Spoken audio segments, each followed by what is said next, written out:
Listen, thank you all very much for coming out, and it's a nice crowd, and I know we have a lot of people listening around the world because they're telling us so. We are here as a process day like usual. This is the 16th, I think, the proclamation day that we've had down here at the Capitol. We've read 190 grievances into the record over 190 weeks as part of our Declaration of Independence process. And those grievances and those comments that we made on those grievances will come into play today. They will come to haunt today. They will say what needs to be said at this point in history. We have a number of speakers that are going to be speaking to you today, as usual, lay the groundwork for much of what we're doing in the New California State Movement. We are within reach for statehood.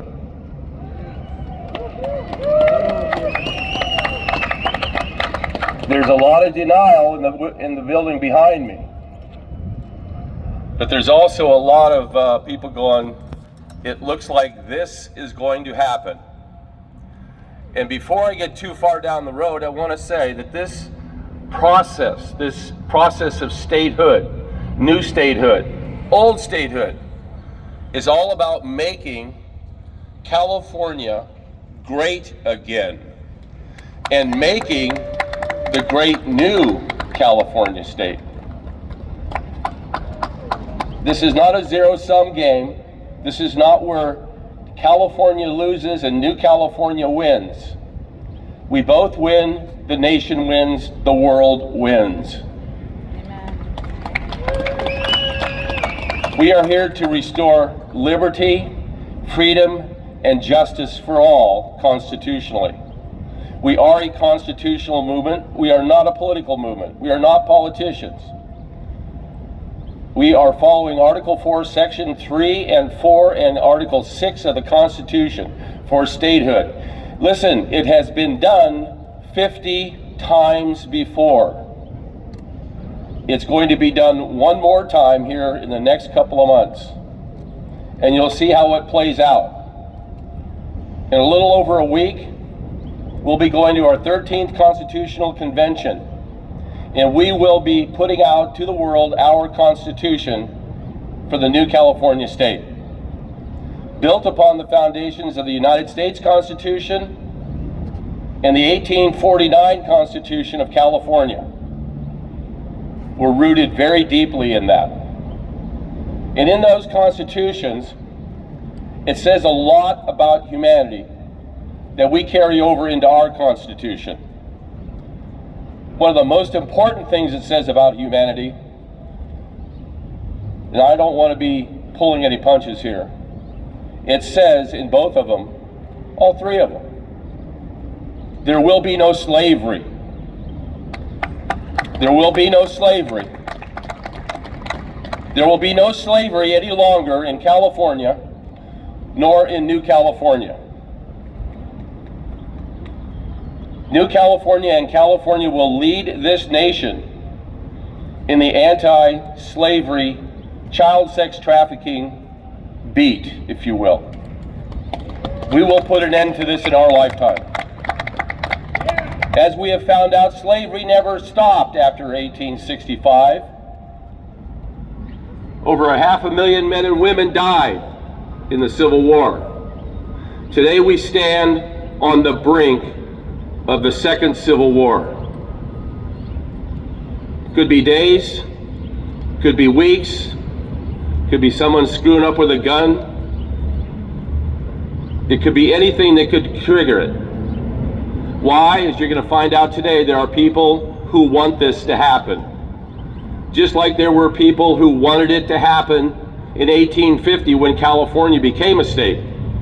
And they had to reach a great compromise in order to get California in the state. An appeasement, if you will, to the slave states that festered for 10 years and manifested itself until finally there was an insurrection. And there were secessions of states. And one by one a confederacy was grown. And with that, over 500,000 Americans died. There's no need for this right now.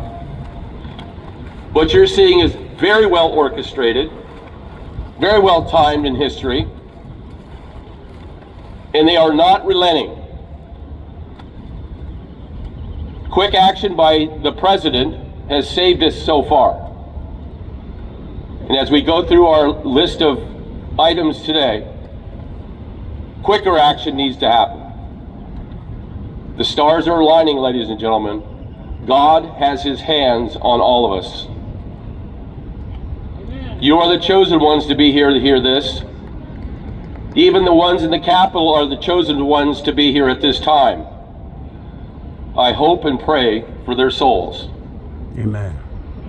I hope they make the right decisions. We know that they're capable of making the right decisions. And this is when I can give praise to some of the people in the back here that we've been slamming so hard for the last 8 years in our grievances. Because since we started coming down here, we started laying out some guidelines of things that we detest and do not think that these people are doing enough about, and that's child sex trafficking. And shockingly, after the last time we were down here on March 24th, they passed a bill to outlaw trafficking for 16 and 17-year-old girls here in Sacramento.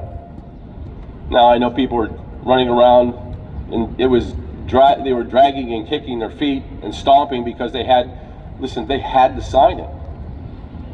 They were coerced into signing on as Democrats. Doesn't that say a lot? When you actually are being forced to sign a bill and say yes to a bill that protects children from trafficking. Yet many of them are eager to fall into the NAMBLA, North American Man-Boy Love Association, to sign on for pedophilia and sign bills into action for pedophilia. Somehow that's okay. That's not okay. We stop at the kids. But I do want to say something is going on in there. And I think it's because of you guys. I think it's because of New California. And with that, we'll get the program started. Michael. Thank you, Paul. Next up, Simone Anderson.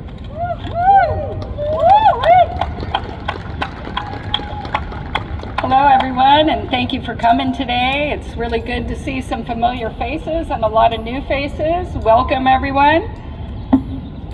We appreciate your support and efforts to help reorganize our state by returning our state to a constitutional republic instead of a failed democracy that we currently find ourselves trapped into. The riots last week in Los Angeles showcased the hypocrisy and incompetence of California's tyrannical leaders and the systemic corruption and problems our country is facing at every level of our state government. California exists in a state of tyranny, oppressed under high taxation and governmental overreach. We are in a state of constitutional default, a state of lawlessness, because we no longer have a Republican form of government. We are not free from invasion or domestic violence, as is our constitutional right, and not just our right, but our duty, but our obligation is we must join together to push back against the unconstitutional and criminal acts of our current state government.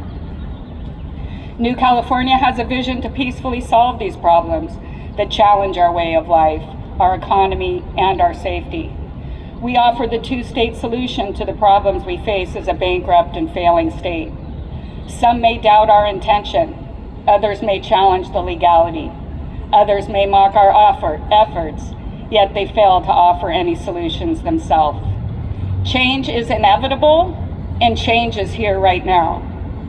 We will continue to repeat our mistakes, or will the people stand up and demand accountability and an end to this lawlessness? The public discourse is hot, irrational, and divisive. Those who preach tolerance are intolerant. Those who call for peace and kindness celebrate the downfall of those they disagree with. These peaceful and kind people often incite violence and end up destroying the very neighborhoods they claim to support. Others call for freedom of speech, but attack others if they disagree with what they say. The rhetoric and the noise are often overwhelming. We have to rise above these distractions and disagreements and focus on how to solve the problems that affect all of our futures instead of focusing on what divides us. We have to confront our problems instead of passing them on to the next generation. California has many issues that must be faced.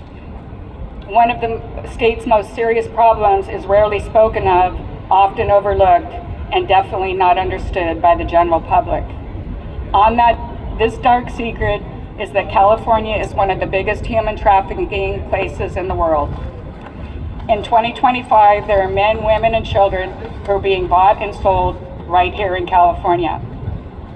In many areas of the state, people are being exploited, used, discarded, and sometimes murdered to cover the crimes of the cartels.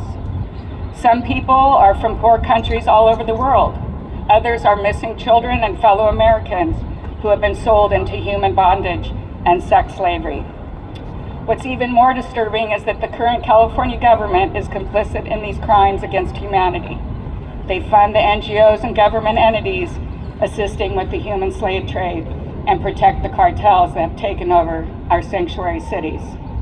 Can we continue to ignore these crimes, or will we fight to change the laws and protect the innocent?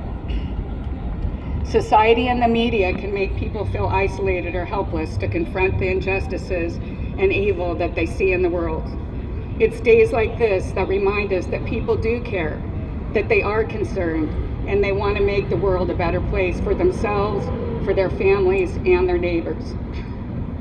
People are innately good, and when we work together, we can accomplish anything. New California offers a constitutional solution to reorganize our failed state. A new state that works for every person, regardless of their ethnicity, faith, or social standing. For each person to live free from the tyranny of the rogue leaders in charge of California today. This is a call to action for all of us to stand against the corruption and fraud and work together to create a state that we all deserve. Remember, evil persists when good men do nothing. Please join us in the new California state movement and restore the Republic. And I want to thank all the people and volunteers that make our movement work. You're all doing a wonderful job.